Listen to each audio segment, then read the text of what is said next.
We traveled all over the world together, and we did all sorts of rock climbing and ski mountaineering and rafting, and it was really an adventurous lifestyle. The wilderness has always played an important role in Susan Oakey-Baker's life. It is where she learned of her strength and her weaknesses, where she created a trusting, intimate bond with her husband, Jim Haberl, the first Canadian to summit K2. I felt my weaknesses, my vulnerabilities, and that I think helped me to open my heart and to create a relationship with him that was with my whole heart, not just the strong parts of me.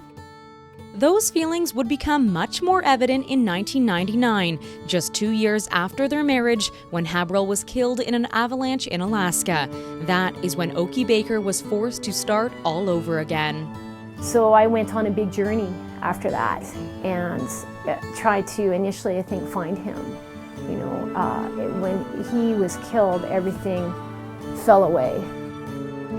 She took solace in the outdoors. Retracing their steps, she went to the mountainside where Jim was killed, to Kilimanjaro where they had guided the year before, her feet following her heart in search of the truth.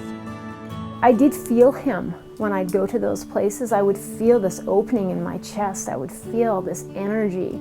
It was almost like a drug, this feeling of,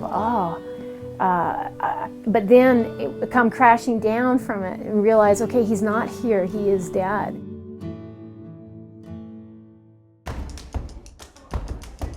Realizing that life was not what it once was, she began to change her mental map, guiding herself to Europe to do what's good for Sue, and that led her to painting. When I paint, I feel like I'm really alive. So it's sort of the same as being in the wilderness. I really feel like I'm touching something that's alive, and there's something inside of me that comes alive. Her paintings encompass a significant journey, the bright eyes of animals from foreign countries to the shadowed mountains where her husband was killed. Her current piece, drafted from a photo, is of the Jim Haberl Memorial Hut, built in the Tantalus Range between Squamish and Whistler.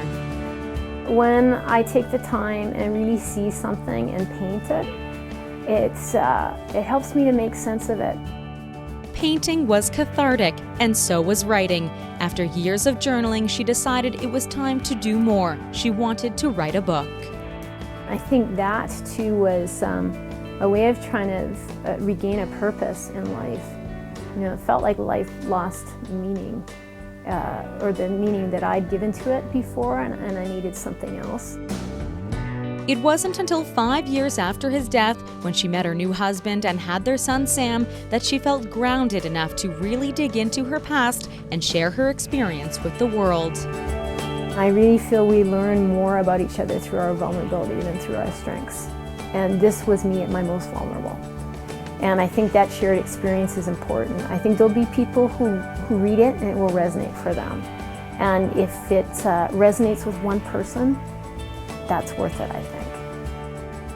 7 years in the making, Finding Jim is a memoir rich with emotion, describing love, loss, hope, and acceptance. A compelling journey meant to be shared.